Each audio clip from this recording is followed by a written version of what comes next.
d'ambassadeur. Est-ce que c'est pas trop dit? Est-ce que Paul n'a pas exagéré? Mbega Paulo ntiyavuze ibisa n'ibirengeje urugero? Comme tu veux être ambassadeur. Est-ce que vraiment nous sommes des ambassadeurs?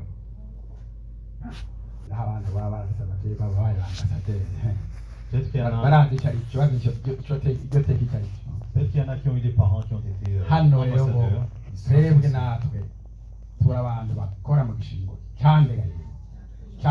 Et ici, nous sommes des ambassadeurs, des gens qui font la fonction d'ambassadeur pour Christ.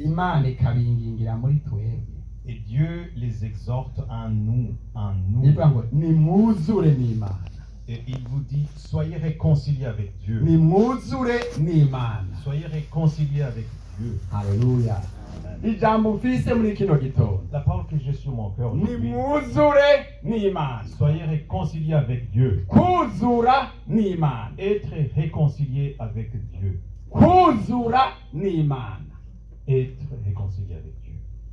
Mbega kuzura umuntu n'ubundi maze bisobanura. Est-ce que vous comprenez la portée d'être réconcilié avec quelqu'un d'autre? Ni ukuvuga yuko haba habayeho amatati, C'est que il y a eu comme des conflits, des litiges qui amènent à la séparation. umuntu mukangana Et vous vous haïssez, vraiment. ntusubire kumuramutsa. Tu n'as pas même pas envie de le saluer. Ababaye ukanezerwa, S'il a mal, s'il souffre, ça te fait plaisir. yanezerwa ukababara. Et quand il est dans la joie, ça te fait mal. Mwamwankanaye. Et vous vous haïssez vraiment. Vraiment. Abantu rero bamaze mu matati baba babayeho nabi. Quand quelqu'un sont dans des litiges, ils ont vraiment une vie misérable.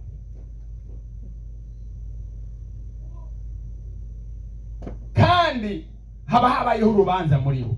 Et c'est comme s'il y a vraiment un conflit ou des litiges. None rero Imana igomba ngo twiyuzuze nayo.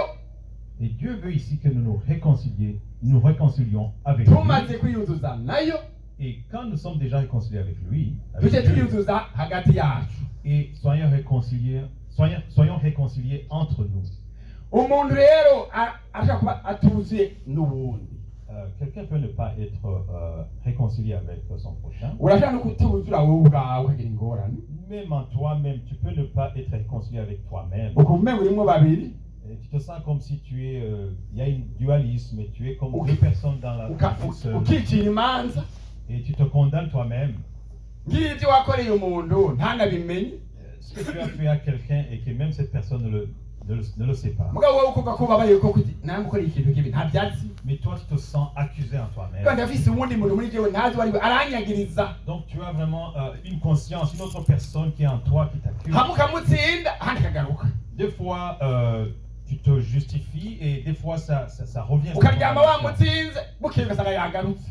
Des fois, peut-être tu t'endors en ayant vaincu et le lendemain, il est toujours là pour t'accuser. Mwebwe nta matati mufise. Est-ce que vous n'avez pas des litiges, des conflits? Hari ijambo ry'umuzuzo buri Il y a une gitondo. parole de réconciliation ce matin. Ryo mon frère. kuzura n'Imana. Une réconciliation avec Dieu. Hariho urubanza rwabaye. Il y a comme un litige ou bien. Kuva Adamu acumuye. Et il y a eu comme, depuis que Adam a péché, Adamu yaciye atandukana n'Imana. il y a eu un conflit. Et Adam a été séparé d'avec Dieu. Adamu yongera akagutandukana n'umugore. Et il a failli être séparé de sa femme. Adamu wariye cya giti. Adam, tu as mangé du fruit de l'arbre.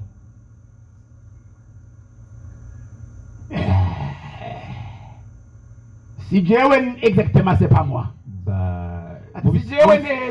Si jewe neza. C'est pas moi exactement. Hein? Ni wa mugore wampa. C'est plutôt la femme que tu m'as donnée. Hein? Baracanye mu gasiko. Donc ils sont entrés en conflit. Ati Eva wariye niwe wabikoze. Et Dieu a demandé à Ève, et Ève, c'est toi qui as fait ça? C'est toi Ati mu by'ukuri ni nk'ahata ewe. Et Ève a dit, c'est comme si c'est pas moi en fait. Inzoka yagira mpera. Le serpent m'a trompé. Nabo bambaye uturuzo ducocegwa bamaze kugorwa bisanze batagira uko bahora bameze. Et ils se sont retrouvés hanyuma rero umugabo vraiment portant des guenilles. nta n'umwe yatsinze muri abo bantu. Et personne n'a été mbega aho ga Adamu bishaka umugore yaga n'inzoka we warihe et ko namuguhaye ko waneze uwo munsi namuguha. Adam, où est-ce que tu étais ubu rero quand ton épouse a abaye discuté avec umuyobe le abaye serpent? umugesera. Ubu rero abaye umuyobe. Et maintenant donc ta femme devient comme une traîtresse. Ntiwora muraba.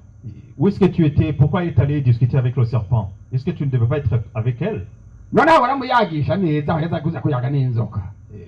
Pourquoi il allait discuter avec le serpent? Où est-ce que tu étais pour ne pas lui faire la conversation ou... mwebwe nimwe mwagwa muyaga ibyerekeye ibiti nabahaye ko muryako. Est-ce que vous ne pouviez pas être ensemble et passer du temps à discuter? Sinabwiye ko iryo tongo muze guma muririma mukarikorera mukayibungabunga. Est-ce que je ne vous ai pas dit que vous allez entretenir le jardin que je vous ai donné? muvugana cyane cyane icyo gikorwa nabahaye. Est-ce que vous n'alliez pas vous entretenir, parler de cette œuvre que je vous ai donnée d'entretenir le jardin? rero utamuyagishije abandi baramuyagisha. Et si tu n'as pas le temps de lui parler, d'autres personnes peuvent lui parler, d'autres choses peuvent lui parler. mbere Eva ahora kuyaga n'inzoka nta mugabo wagira. Et Ève, pourquoi tu es allé discuter avec le serpent?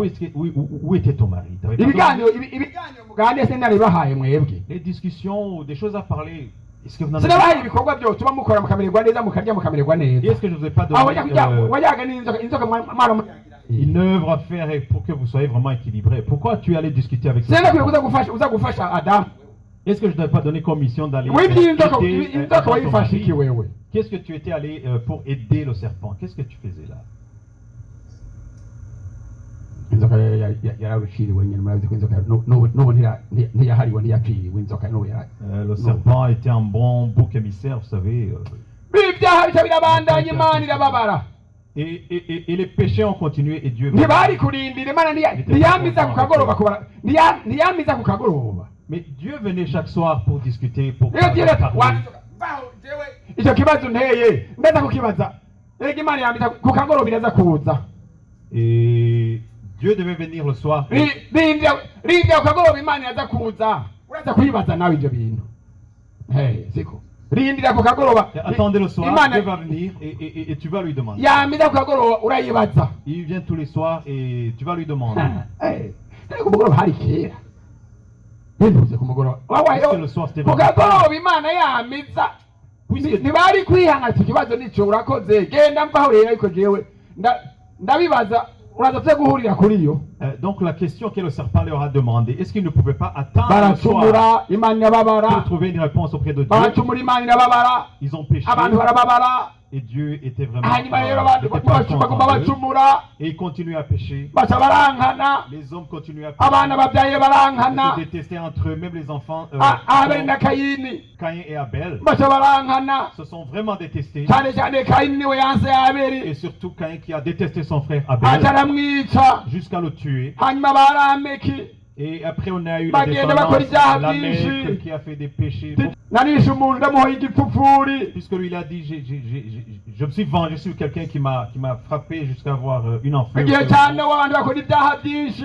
Au temps de Noé, igihe ils cy'abaroti ont péché beaucoup. Au ibyaha temps de Lot, birashishikara. les péchés ont Imana continué. irababara. Dieu s'était abantu baba kure vraiment- y'Imana. les gens ont été vraiment abantu loin baba de Dieu. bagirizwa n'ibyaha bakoze. Les gens étaient condamnés par les péchés haraza qu'ils ont ibyagezwe fait. ibyagezwe biraza Il y a eu la loi. birabananira kubaha Ils n'ont pas été en uko babonye mesure icyagezwe de les respecter. uko icyagezwe kije Toutefois qu'il y avait une loi, niko himadika kw'icyaha. c'était accolé à ça un péché. uko icyagezwe kije Chaque fois qu'on avait niko une loi, himadika kw'icyaha. ça se collait au...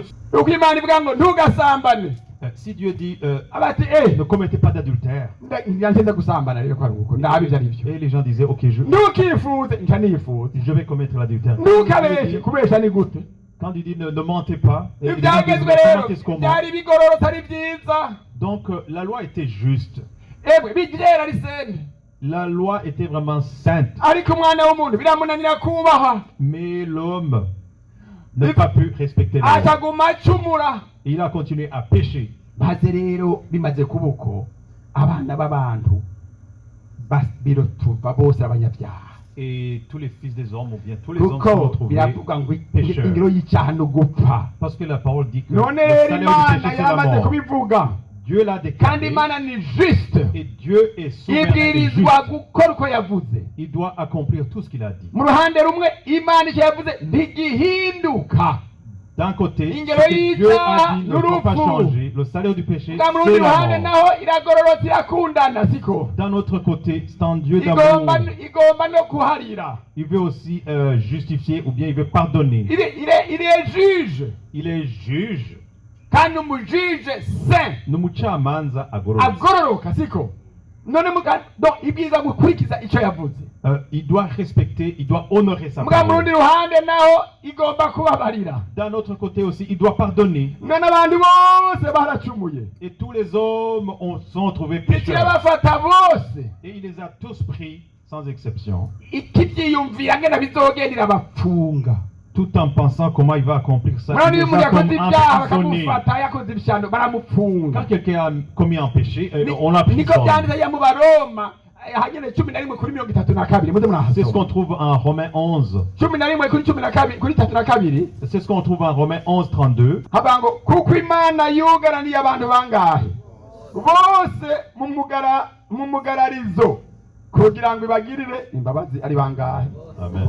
Yesu nashimwe. Amen. Que Dieu soit Imana loué. yugaraniye abantu bose mu mugararizo murabyumva. Dieu a renfermé tous les hommes dans la désobéissance. N'abantu bagendagenda ku isi Tous les hommes qui marchaient sur la terre. Imana yari yarabugaraniye ahantu iri bugara Dieu les avait comme enfermés. kuko les avait bose bari enfermés. babaye abavictime b'abanyabyaha gusa Parce qu'ils étaient tous trouvés victimes bose de péché. atanu C'était des pécheurs, sans exception. bose bakwiye gupfa. Tous sans exception Imana méritaient la mort. irabugarana. Dieu les a enfermés.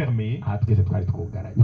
Tous nous étions Oui, enfermés. Tous. N'ubu utarakira Yesu Même maintenant, celui qui n'a pas encore reçu Jésus, arafunzwe il est vraiment kandi enfermé. yagirizwa n'umugararizo. Et il est accusé par ari iwacu bavuze ngo ujya muntu n'umugarariji si quelqu'un on dit que ryaba ari quelqu'un est ijambo vraiment rikomeye un gose rebelle, ngo we abagarariji un rebelle. iyo tukiri abana bato bivuze ngo haje abagarariji Quand on était Ya, petit, bara on bantu entendait qu'il bicana, y avait des rebelles qui étaient venus. bamara abantu C'était des gens qui étaient des abo nibo bita tueurs. ngo n'abagarariji. C'était des gens qu'on appelait les rebelles. hanyuma rero abo bantu kwitwa umugarariji wari umuntu wo kwicwa rubi Si tu étais trouvé être un baca rebelle, tu barapfungwa. méritais une mort abominable.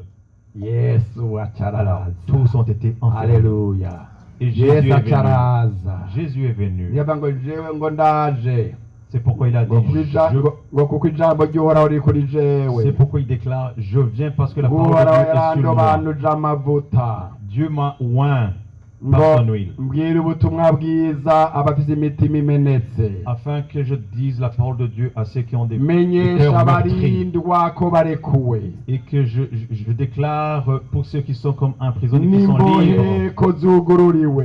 ceux qui sont emprisonnés, qui sont libres, menyesha abantu umwaka w'ukwemererwamo et n'Imana. que j'annonce aux hommes l'année d'être accepté par Dieu, mbwira abagandaye inkuru yo guhimbaza Imana. que je dise à ceux qui sont dans le deuil une bonne parole, ndabambike umutamana wo guhimbaza. afin que Dieu leur icyo nicyo leur donne un cyazanye vêtement de Yesu la umwana gloire. w'Imana. C'est ça qui a amené Jésus. abantu notre rero twari Fils mu de Dieu. rubanza twaratsinzwe Nous qui étions condamnés, twaraneshejwe nous qui avons été vaincus atabyizigiro. sans aucun espoir. hanyuma rero Imana yaciye urwo rubanza Et quand Dieu a niho tranché, Yesu Kristo yaca arungikwa c'est pourquoi il a envoyé son kugira ngo Fils Jésus, umwizera wese afin que quiconque croit en lui akire. et qu'il soit sauvé. Yesu aca araza Et Jésus est venu. afata bya byaha byawe byose. Il a pris tous nos péchés, tous nos ntiyafashe péchés. bikeya, Il n'a pas pris certains yafashe péchés. ibyaha byawe bingahe Il a pris byose tous tes péchés sans exception. arabyikorera, Et il a pris sur lui tous tes yakira péchés. n'igihano cyabyo. Et il a aussi pris la condamnation qui none allait igihano avec tes cyabyo cyari péchés. igikiga yemwe Quelle était la condamnation qui méritait tes péchés? urupfu. Haleluya. Qui méritait la mort. ararufata. Il a aussi pris cette mort. Haleluya. arafata Amen. ibyaha byanje byose, Il a pris tous mes péchés. afata n'igihano Et cyanje, il a pris la condamnation qui était abigira sur moi. ibyiwe, Il en a fait sien. abigira ibyiwe, Il les a portés comme si abigira c'était de soi. ibyiwe. Il en a fait sien. Yesu adufashe cyane. Que Dieu nous aide beaucoup. ibyaha byanje byarabambwe ku giti, Tous mes péchés. si bimwe ont été gusa crucifiés. ni byose, C'est pas certain, c'est tous mes péchés. yarabyi Il les a tous portés. imanishimwe Que Dieu soit hareruya, ibyaha byanje byarabambwe ku giti, Ont été si crucifiés. bimwe à la croix. gusa ni byose, C'est pas quelques-uns, c'est tous. bitwaye Avec yarabyi Il les a portés. imanishimwe Alléluia. hareruya, Je ne les porte plus sur moi. Il les a portés. Que Dieu soit loué. Alléluia. Alléluia. Je ne les porte plus. Il les a portés. Que Dieu soit loué. Alléluia. Amen. Je ne les porte plus mes péchés. Il les a pris sur lui. Je ne les porte plus sur moi. Que Dieu soit loué. Amen. Que Dieu soit loué. Que Jésus soit loué. ndagomba kumenya ijambo ry'umuzuzu. Je voudrais que tu connaisses et que tu comprennes cette parole de la réconciliation. Iyo mudusomye Abaroma Quand nous lisons l'épître aux Romains, 5 ku murongo wa mbere, chapitre 5, verset 1er, ndakunda igitabo c'Abaroma, j'aime beaucoup l'épître aux Romains. ndagisoma sindagihaga, Je le lis et vraiment, je ne m'en rassasie pas. nkagisubiramwo kandi ahandi ngasanga nawe sinahasomye. Je reviens encore, je répète Nkajya encore. Abaroma ca 5 ku murongo wa mbere, Au premier verset du chapitre 5 de Romains, havuga ngo L'épître aux ibiva Romains. mu kwizera. ça dit ce qui vient ngo de none la rero ko foi. twatsindanishirijwe no kwizera, dufise amahoro ku Mana kubw'umwami wacu Yesu Kristo. Yadushikanishije ukwizera muri ubu buntu duhagazemwo, kandi tunezererwa no kwizigira kuzobona ubwiza bw'Imana. Yesu nashimwe. Amen. None rero ko twatsindanishijwe no kwizera, Étant donc justifiés par la foi, dufise amahoro ku Mana. nous avons la paix avec Dieu. Kuba justifiye, Être justifié, gutsindanishirizwa, être réconcilié. ni ukuvuga ngo wari watsinzwe. Ça veut dire que quelque part tu avais été condamné et que tu t'es trouvé pécheur. Haca haza ijambo ryitwa gutsindanishirizwa, Et il y a une parole qui vient qui est être justifié. ni ukuvuga ngo ibyaha byawe wari kuba kondane, mugabo hari ubuciye abifata à ta place. Donc tu méritais la condamnation, mais il y a quelqu'un qui a pris la condamnation qui était sur toi. À ta acaguha place. icyeti kivuga ngo mureke yidegemvye. Il te Haleluya. donne un acte qui montre que tu es libre. Wari uzwi kuri umugarariji, Tu étais reconnu comme un rebelle. abo gufashe Au lieu de te capturer, utega iki cyeti, et tu vas montrer l'acte qui te rend libre. bakagisoma bati mureke yidegemvye. Et ils vont lire sur cet acte, c'est écrit, ugeze hirya laissez-le ati libre. mufate uwo ni wa mubandi, ni wa musambanyi, ni wa mwicanyi. Et quand tu t'avances encore, on va dire, oh, saisissez-le, c'est l'adultère qui est l'adultère, c'est lui qui est le tueur. Mais tu montres l'acte ou la lettre. Yesu yakeye ibyaha byiwe Et byose, sur cette lettre ou cet acte, ça dit, Jésus a porté akayakira tes n'urupfu péchés. rwiwe, Et il a aussi pris yaramupfiriye. la mort qui lui était destinée. Uzobona iki cete wese Il est mort à sa place. aza mureke Ça veut arengana. dire que toute personne qui verra cette Uwo lettre, aridegemvya, il va le laisser. yaratsindanishijwe, Parce qu'il a été nta justifié. kimurega, Il n'y a aucune condamnation sur lui. aruzuye ku Mana. Il est vraiment réconcilié devant Dieu. Nimumukoreko. Ne le touchez point. Haleluya. Amen. Icyo cete ugaca ukibika ngaha neza, ni cete cy'igiciro. Cette lettre ou bien ce document,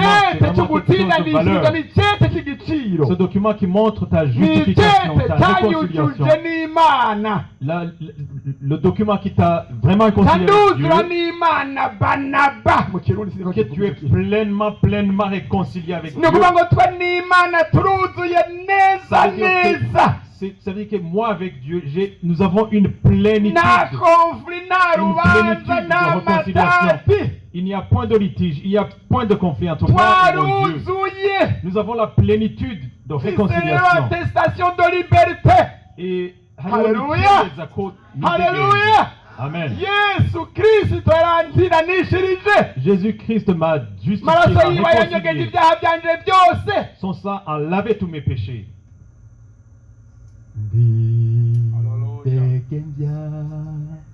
Je suis libre. Je suis libre. Je suis libre. Je suis libre.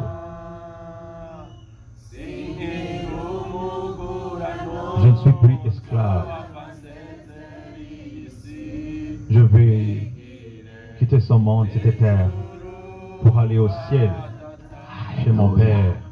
bange bashima Imana kuryo jambo, bange bashima iryo jambo. Qu'est-ce qui rend de gloire à Dieu pour ces paroles? Haleluya.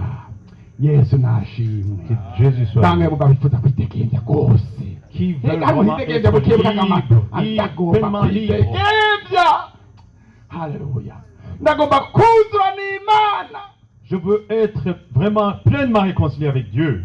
Yesu yarankubitiwe ibihano byose bikwiriye. Jésus a été frappé de toutes les punitions vraiment pour que je sois libre. Hari umugabo umwe numvise yitwa Cliff. J'ai entendu quelqu'un qui s'appelait Cliff. Yasa abahungu babiri. Il avait 2 fils Bakagira amakosa akabakubita. et c'était vraiment des pécheurs et des fois il les frappait. Buri munsi asanga basogira ikosa kandi yari yabamujije. Et une autre fois, ils ont trouvé encore, ayant fait la même faute qu'il avait Ariyumvira mwongera agasubira bakubita abo bantu bakubita abanoze. il se demandait comment il allait encore les frapper. Yumva biramubabaje. Et il sentait vraiment, c'était pénible pour lui. Acha abahamagara abahungu babiri. Et il a appelé ses fils. Bati ngo hano mwabahungu bacha barahaze. Venez mes fils, venez. Bacha utugende mu cumba. Allons dans la chambre. Bacha baja mu cumba. Ils sont allés dans la chambre. Arugara. Il a fermé Acha akura sentire yiwe. et il a enlevé son ceinture. Acha akura n'ishati. Et il a enlevé sa chemise. Asigara ari gusa. Et il a été vraiment torse nu. Acha arapfukama babi y'igitanda ciwe. Et il s'est agenouillé devant son lit. Abwira abana. Et il a dit à ses enfants, Ati umwana wese il a dit, chaque enfant arankubita ibimoko 10 doit venir et me frapper avec le ceinturon kuko jewe numva ntubakubita. au moins 10 fois. Ariko munkubite 10. Moi, je sens vraiment que je ne peux pas frapper. Abantu vraiment. bateka Mais c'est vous qui allez me mubwirizwa frapper. kunkubita kandi mwese ankubita 10. Et il a dit, mes enfants, vous devez me frapper. Chacun va me frapper au moins 10 fois. Arapfukama Et il s'est agenouillé. abana barajako. Et les enfants ont commencé. Barakubita. Ils ont frappé. Barakubita kabiri. Ils ont frappé une deuxième Barakubita fois. gatatu. Bakubita Troisième se. fois. Ils Umwana frappaient leur atangura papa. kurira wenyene. Et l'enfant a commencé à pleurer lui-même. Bararira. Et il pleurait. Il Bati pleurait. barakubita. Mais il continue à frapper quand même. Mais il criait. Barakubita. Mais il continue à Abana frapper. baramuruga. Et c'était les enfants qui criaient. Barakubita. Et il continuait à frapper. Sarababara. Et le père souffrait. Batibandanya. Mais il disait continuez. Barakubita. Ils ont frappé. Abana baramuruga. Et les enfants criaient. Oh, bose acika Mariya muri cyo cyumba. Et tout le monde pleurait dans la Umunyuma rero chambre. bahejeje. Mais quand ils ont fini, Papa cyarahaguruka. le père s'est levé. Arabagwa mu nda. Et il les a embrassés. Ati kutusengera Imana hamwe. Et il les a dit, venez, nous allons prier ensemble. Et ils ont prié. Barasenga barira. Ils ont prié tous en pleurs. Hanyuma basaba n'imbabazi. Et après, ils se sont Uwo mugabo niwe réconciliés. babajije mu mati byagenze. Ils ont demandé pardon à chacun. Ati nukuri narababaye. Et ils ont demandé à leur père comment ça s'est passé. Il a dit, vraiment, j'ai souffert. Ati ariko sinasubiye kubaha remarque n'umunsi umwe. Mais il a dit, je ne leur ai Sinasubiye plus kubahana donné de n'umunsi remarques. umwe. Et je ne les ai même plus eu besoin de les punir. Nawe ntibasubiye kungora. Et eux aussi, ils n'ont plus fait des choses que je n'aime pas. Ils n'ont plus fait des fautes. Ati ingoni twari gukubitwa papa yatikubiswe ntitwosubiye. Et les enfants se disaient, Je papa yosubira kumwe ugenda mukubite no wangoye. les Sinzosubira. punitions que nous devions recevoir, c'est papa qui les a reçues. Et pour ce faire, je ne veux plus lui faire des choses qu'il ne veut pas. Waruzi kw'icyaha cyawe cyose kimwe Yesu agikubitiwe. Est-ce que tu savais que chacun de tes péchés, Jésus a été frappé pour ça? Na kimwe gwawe Yesu ataniwe. Il n'y a aucun de tes péchés On pour veut vous voyez, tout lesquels le monde. Jésus n'a pas été frappé. Kimwe Yesu atakubitiwe. Il n'y a aucun seul de tes péchés pour Ibyaha byawe lesquels Jésus n'a pas été byose frappé. Yesu yarabikubitiwe. Tous tes péchés, Jésus a été frappé pour chacun de tes péchés. Urupfu rwawe Yesu yararupfuye.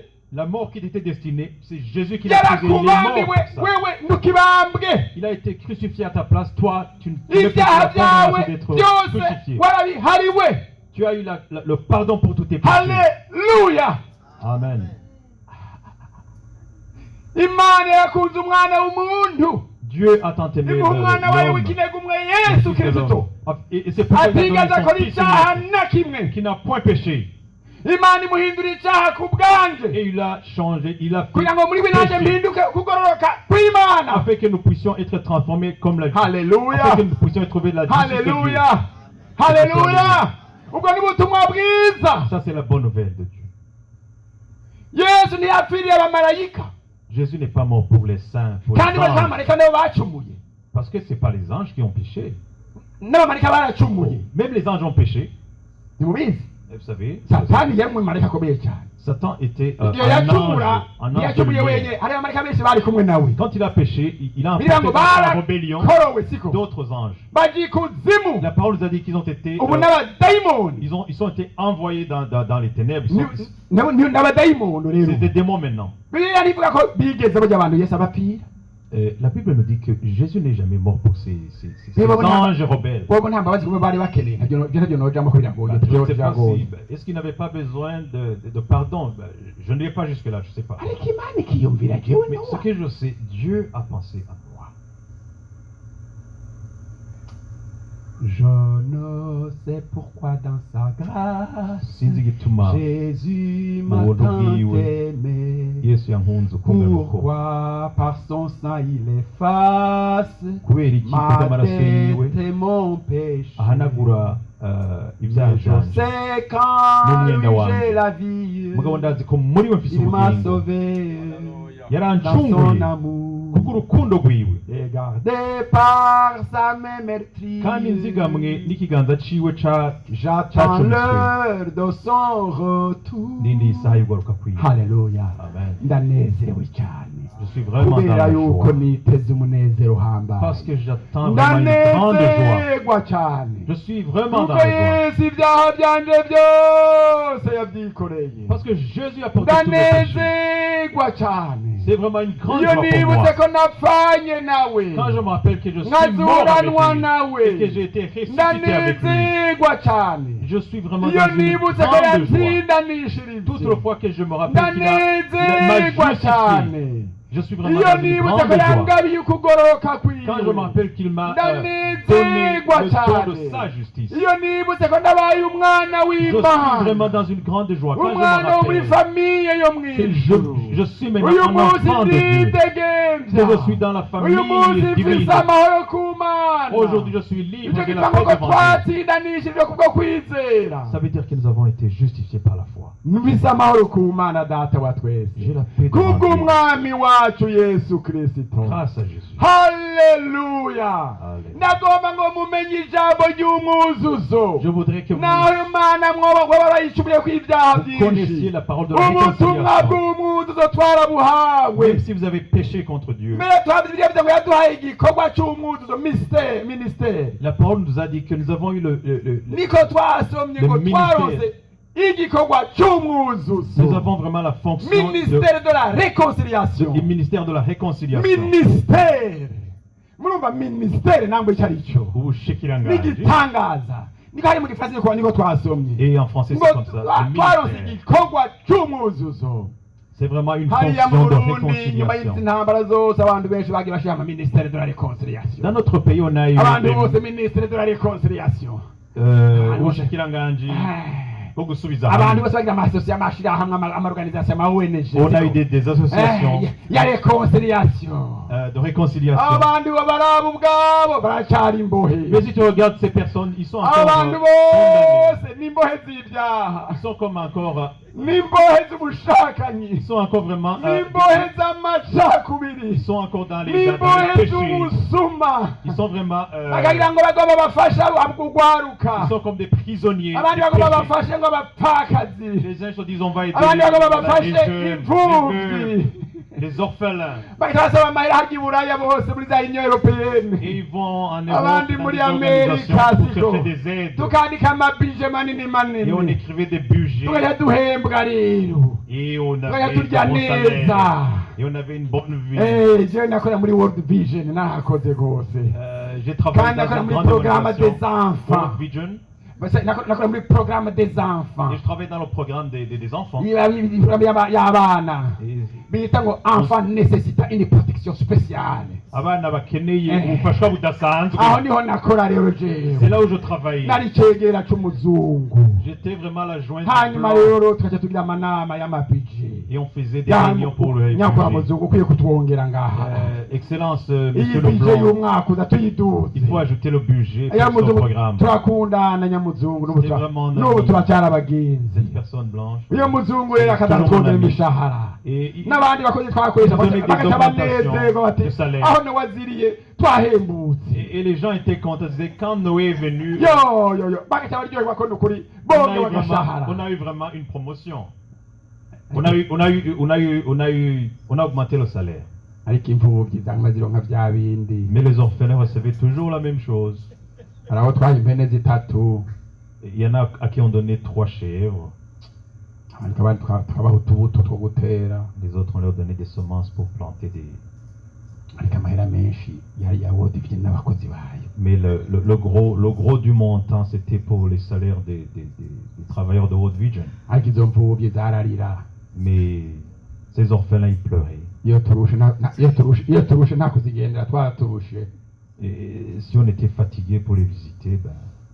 ariko twebwe umushahara kwezi guheze ntibakurako na rimwe Mais nous, le salaire était bien là, bien rempli. sinovuga by'ukuri ngo nako ndiyiba oya ariko mpaye Je ne peux pas mvuga dire que je volais, mais mpaye je dis la mvuga vérité. ngena amabije yaza kugira ngo dufashe Mais je dis comment les zitange budgets protection spéciale Pour ces enfants, kuri abo bana bakeneye ubufasha budasanzwe. abandi bakavuga ngo tufise ubutumwa bw'umwuzuzo Les gens disaient, nous avons un message de réconciliation bwo gufasha abandi pour aider les autres. nawe n'umugorwa Mais lui, il est aussi... nawe très pauvre. n'imbohe Lui aussi, il est prisonnier. amatata afise ntarurika Les litiges qu'il a en lui sont none vraiment ubwo butumwa bwo innombrables. kuzuza abandi wowe ukura Mais hiye où est-ce que tu peux trouver ce message de réconciliation Non, pour les oui, oui, autres, non, de bah. réconcilier avec les autres? Alors que toi nawe aussi, uri mu rupfu tu as des litiges en toi. nawe uri mu inzigo Alors que tu as la Non, mort oui, en mon toi. roi. Que tu as la haine. nawe ukibesha Alors que tu mens nawe toujours. ugisambana Et que tu commets des adultères. en toi. ubutumwa bw'umwuzuzo wowe ukura hiye Est-ce que tu peux trouver un message vraiment de réconciliation pour les autres? wowe uri mu ambasaderi ki Comment est-ce que tu peux être un ambassadeur? ngwino ubanze wiyuzuze n'imana Mais plutôt venez et uronke réconciliez-toi avec indirimbo Dieu. sha Afin que tu aies un ube mu mahoro yaryamemwo et que tu aies la paix et que tu dormes dans la uyambare paix. Que tu te vêtisses de la paix. uyifuke Et que tu te uyagire muri wewe que tu l'aies vraiment en toi. no mu kanwa hose Et même que dans ta no bouche mu sorte la maso paix. yahereye Tes yeux, mu mutima on voit la paix haleluya qui a commencé dans ton yesu cœur. yaduhaye amahoro Dieu nous a donné la yadupfire paix. tukiri abanyabyaha Et Jésus est mort pour nous quand nous étions encore pécheurs. kandi imana yamuhanye Et Dieu l'a vraiment puni. yaramukubise Dieu l'a frappé. yaramucanjaguye Dieu l'a brise brisé. esaya 53 verset 10 avuga ngo iki Et Ésaïe 53, verset 10. yahimbawe yanihimbawe imana ngo yahimbawe no kumucanjagura Il a plu à Dieu de le briser. imana yahimbawe no kumucanjagura Dieu a pris du plaisir à briser son fils. kubera gukunda jewe Parce qu'il yayirandaba aimé. nobona nowe arakize Il se disait en lui, si je vois Noé, imana yaravye icyaha ntiyari kiraba yesu ati ujya muntu yabeye kwikorera ibyaha kubita muhane Dieu ne se souciait pas de bijya son byaha fils bihere Jésus. bijya byaha bive kuri nowa Il voulait que les péchés de Noé finissent. mukubitire bujya bushakanyi Pour cette raison, mukubitire il bujya disait, binyoma frappez Jésus pour la mukubitire bujya misère. bwicanyi Frappez Jésus mukubitire bujya bubeshi pour les mukubite mensonges. rwose Frappez-les fort. ibihano n'urupfu mukubite Pour la mort, mujanjagure vraiment mumenagure brisez. asigara n'ubunywenywe Et qui reste amaraso vraiment yiwe dans des yose morceaux. aseseke Et que tout son asigara sang ari se verse. inyama Et qui reste vraiment, mushishagure vraiment, qui reste vraiment avec beaucoup de uko méfisure. akubitwa nanjye nera Et autant qu'il était frappé, uko autant j'étais aba justifié. icyaha nanjye ngororoka Autant il était uko transformé péché, akubitwa j'étais nanjye justifié. mbohoka Autant qu'il était péché, autant j'étais libéré. haleluya Amen. yesu amen jésus a atteint son but Yesu yarashitse ku ntego yiwe. nimba ngo yesu yakoze igikorwa kiri inacheve Dieu n'a pas fait une yakoze igikorwa œuvre kidaheze partielle, inachevée. yakoze igikorwa gihetse Dieu a fait une œuvre parfaite, finie. Jésus a été arambara vraiment ko induru aravuga ati mana yanje mana yanjye niki kikumbebesheje Et il s'est même crié, Dieu, Dieu, pourquoi m'as-tu abandonné sur la croix? kwega imana imaze kubona yuzuye icyaha yamuteye umugongo Parce que quand Dieu a remarqué qu'il était vraiment transformé, complètement Ineza, plein de péché, il a regardé ailleurs. imana ineza bari kuraba Nowa ngene abaye mwiza Dieu était content de regarder comment Noé yesu ariko arakiriye hariya mana niki kikumbebesheje Jésus sur la croix criait, na imana demandait pourquoi tu m'as abandonné mon Père. nikiraba twebwe ngira Mais twabaye Dieu prenait beza du plaisir à regarder. nikabona bari ngene ababaye Toi et moi, beza j'étais ingene abantu bagororotse j'étais beau, ingene abantu j'étais ata rubanza juste, rukiri j'étais kuriho sans aucune ingene condamnation. abantu buzuye Comment n'imana j'étais réconcilié avec ingene abantu lui. babaye beza Comment les hommes étaient ingene abantu vraiment baronse beaux. indirimbo mu mutima Comment les hommes ingene ont abantu une bahariwe chanson dans ibyaha leur cœur. by'ababuze amahoro Comment les gens sont ingene pardonnés abantu de baronse péché, leur empêcher d'avoir la agatiro paix. Comment les ingene gens abantu trouvent baronse le sommeil. guhimbaza imana Comment les gens imana trouvent la birayinezera louange. Et Dieu a pris plaisir à ça. icyo yasinye icete Et il a yari signé. yasinye icete Il a signé une lettre. ka liberté y'iwanjye Il a signé le iriko document irasinya qui nous donne ivuga ngo la liberté. désormais from now on pour vous. kuva uyu munsi Depuis ce Nowa Nowa, uritegevya est libre. Nowa Tu es libre. uruzuye nanje Tu es réconcilié avec Nowa moi. nta conflit Nowa. Nowa nta manza Y a pas de Nowa conflit, y a nta pas de matati Nowa urabohowe Nowa, tu es haleluya libéré. urabohowe ubaye Tu es libéré. muzima Tu es vraiment, nduronse ubugingo Libre. budashira tu as la vie éternelle.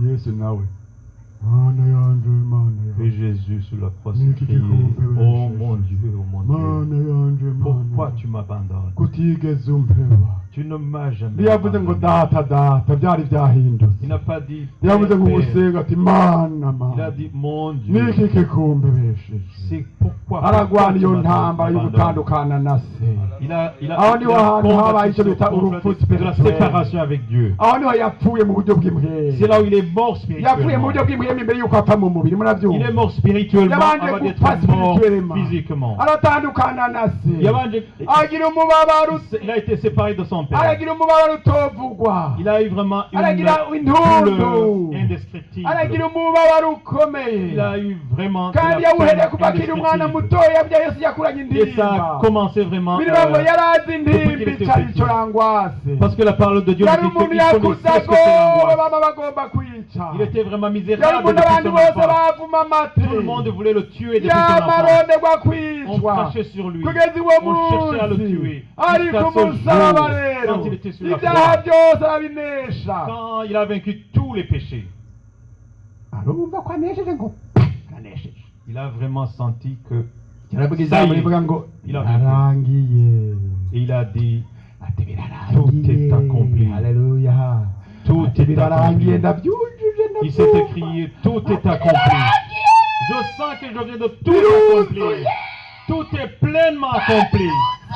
Tout est pleinement ibyo accompli. kuzuza abantu ndabirangije Tout ce qui est en rapport avec ibyo la gucungura réconciliation abantu de Dieu ndumva avec les hommes. ndabirangije Tout ce qui est en rapport avec le ndumva salut des hommes. nesheje Dieu vraiment accompli ça. acaracikana Et il est mort. haleluya Et il a eu son dernier haleluya isi souffle. iratigita n'ibindi byinshi Et nous savons qu'il y a eu des tremblements de terre et beaucoup d'autres signes à ce moment. byararangiye Tout a été accompli. ibyo gucungura byararangiye Tout ce qui est en rapport avec ton kubera salut kurusha tout a uwera été nabi accompli. gamwene data Tout a kubera été ko wamuhweraga mwene data ukama warapfuye nawe ukama wararushe Pourquoi tu meurs encore ukama uri mu ntege nke et tu es toujours vraiment dans la faiblesse? zawe zotumukira C'est pas ta force qui peut te sauver. yesu C'est la foi en Jésus. ukamenya neza ko ibyaha byawe byose yabyikoreye Et que tu saches que vraiment tous tes péchés, il les a portés sur lui. tuzutsindanishirizwe Et que tu viennes pour les wuzure justifier, n'imana réconcilier avec abantu Dieu. turakeneye kuzura n'imana mw'abantu b'imana Les hommes, abantu nous avons benshi vraiment bababaye besoin d'être mwuzure réconciliés n'imana avec Dieu. bangahe bifuza kuzura n'imana muri kino Combien gitondo cherchent C'est vraiment à être réconciliés gratuit, avec mw'abantu Dieu? C'est b'Imana. gratuit. ubu ni ubutumwa bw'umwuzuzo Ça, c'est le message nibwo de la butumwa réconciliation. bwiza C'est la bonne si nouvelle. ubwo kwagiriza abantu ibyaha C'est ça, no la kubabwira ko bonne ibyaha byanyu C'est pas pour accuser les gens. C'est pas pour vous kuko accuser. imwogorwa yesu yarabagorewe Pourquoi vous soyez vraiment ego dans la peine tunamika alors que amaso Jésus est mort dushima pour imana nous? ubutumwa bw'umwuzuzo Nous ninde allons- yifuza nous allons kugwa hano baisser imbere nos y'umusaraba Et nous allons ati prier. jewe aho byakabereye ni kera jewe uyu munsi ngomba twuzure nawe papa Jésus se dit, twuzure aujourd'hui, twuzure je veux que je sois twuzure réconcilié avec toi. ninde yifuza kuza kuzana yesu Qui veut être réconcilié avec Dieu maintenant? Que Jésus vous hari uwo bénisse. bari mu nanyaruke Et s'il y a quelqu'un qui veut être réconcilié maintenant avec Dieu, mwakire on vous inviterait à venir ici. ingo mwuzura Vous agenouillez ici devant. ikera wararushe ingo uyu munsi wuzura n'Imana Ça fait longtemps que tu es banguka fatigué. mugenzi Ça fait longtemps que tu es nezereza fatigué. Yesu Et tu mu es kubanguka épuisé. Fais plaisir à mwereke Yesu mu Dieu. En kubanguka venant rapidement. ubangutse mu mutima abone ko biza kubije mu bishaka abone kujemo n'ukubisabye bigoma mu mutima Venez ngwino rapidement. ngwino n'ukurubohoke Venez pour être libéré. n'umunsi wawe C'est ton jour. c'est ton jour n'umunsi wawe C'est ton jour.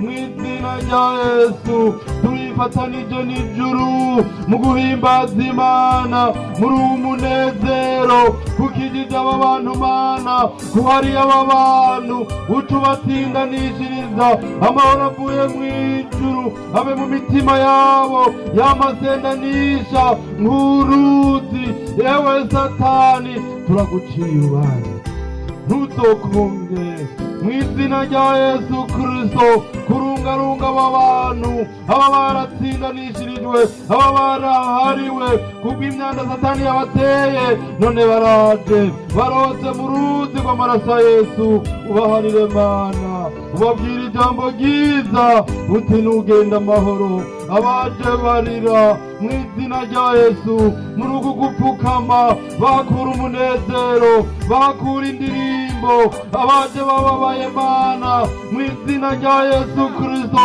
akanyamuneza kigine mu mitima yabo urakoze Mana urakoze kubagiriye neza urakoze kubabariye Mana kandi turasengeye n'ujya wundi wese yaniganye n'ijwi bikanka kwava ku ntebe mw'izina rya Yesu yewe mwe muyigisha mwe muyengenga mwe muyinginga mw'izina rya Yesu rijane nawe urukundo rwawe rumuherekeze uwundi munsi azobitunganye urakoze kubyumvise kandi bikoze mw'izina rya Yesu amen. haleluya